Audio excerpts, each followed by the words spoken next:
don't fall for the constitutional carry trap. If you do, 5 years prison, $5,000 fine. What am I talking about? Let's get into this.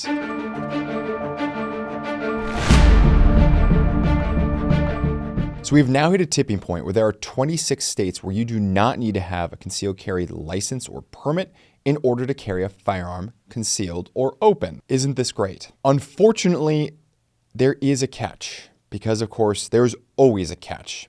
And that is what I call the constitutional carry trap, where you're looking at 5 years in prison and a $5,000 fine. So it's a felony. So no more Second Amendment for you if you fall for it. What am I talking about? Guys, before I get into this, quick reminder, the USCCA has a secret giveaway going on right now that ends really soon. It's free to enter.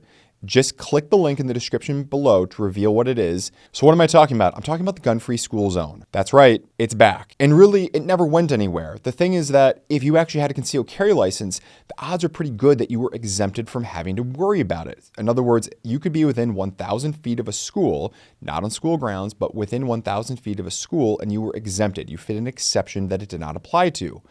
However, if you are carrying without a license, there is no longer any exemption for you, at least on those grounds. We're going to be getting into some of the other exemptions and things that you can fit into. Guys, this is the short version of this. If you want the long version, go check it out on my channel. I'm featured here in the USCCA channel, where we do fantastic work. If you're not subscribed to the USCCA channel, please do so now. Hit that like button. But also, please feel free to check out the longer version of this video if you want a lot more details. Just YouTube me up, Tom Grieve. You'll find one of our longer version videos there. But here's kind of the quick and dirty and what you need to know. Here's the exceptions where you can be within 1,000 feet of a school and you do not need to have a concealed carry license if you're in one of the 26 states, that's right, the majority of states where you no longer need to have a concealed carry license in order to lawfully carry a firearm concealed. It is okay if you're on private property. It is okay, as I already mentioned, if you have a license to conceal carry lawful in your state. It's okay to be within 1,000 feet of a school if it's for use for a program approved by the school. It's okay to be within 1,000 feet if you're approved by contract with the school. So you have some sort of employment or some sort of contractual relationship. And again, this is for that school. Not necessarily if you have an employment contract or some sort of contract with school A, you can now be within 1,000 feet of school B, C, D, E. So keep that in mind. If you're a law enforcement officer acting within your official capacity as a law enforcement officer. So keep in mind, for those of you who go to church or go to a place of worship on the weekend, whatever the case may be, if there's an attached school to it, even if you're a law enforcement officer, you're going to be in violation of, if not the school grounds, then definitely within the 1,000 feet of a school. Unloaded and traversing school grounds is okay for the purpose of gaining access to public or private hunting lands, and you have to be authorized by that school's authority. So again, a lot of these exceptions pertain to an individual school. So in other words, if you have that contract with them, you're in use for the school program, you're traversing for hunting lands, and it's authorized by the school authorities. Again, it's for that school, not for all schools. But what happens if you're just driving down the road? You're going to pick up groceries, you're going to go get some gas in your car, whatever the case may be.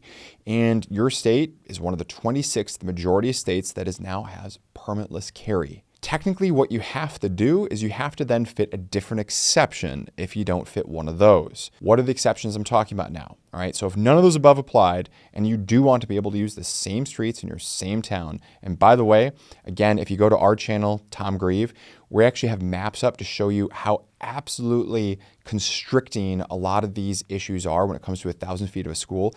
I think you'll see if you watch our long form video, the fact that virtually everything is within 1,000 feet of a school. It's a lot. By the way, we're not talking about colleges or universities. We're talking K through 12 here, both public and private. So it's important to keep in mind. So if you don't fit an exception, what are you supposed to do if you want to stay within the law and there's just no other ways of routing yourself around? The law creates a loophole for you.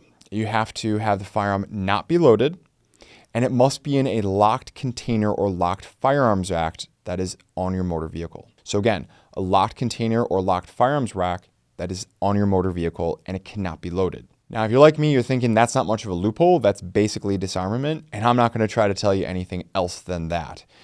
But guys, if you want to stay on the right side of the law, and if you don't want to become a convicted felon for it, like one man did in Wisconsin recently, You need to be on the right side of this. Guys, don't forget to hit that secret giveaway that's going on right now. Check the description box for that. And of course, we'll see you in the next one.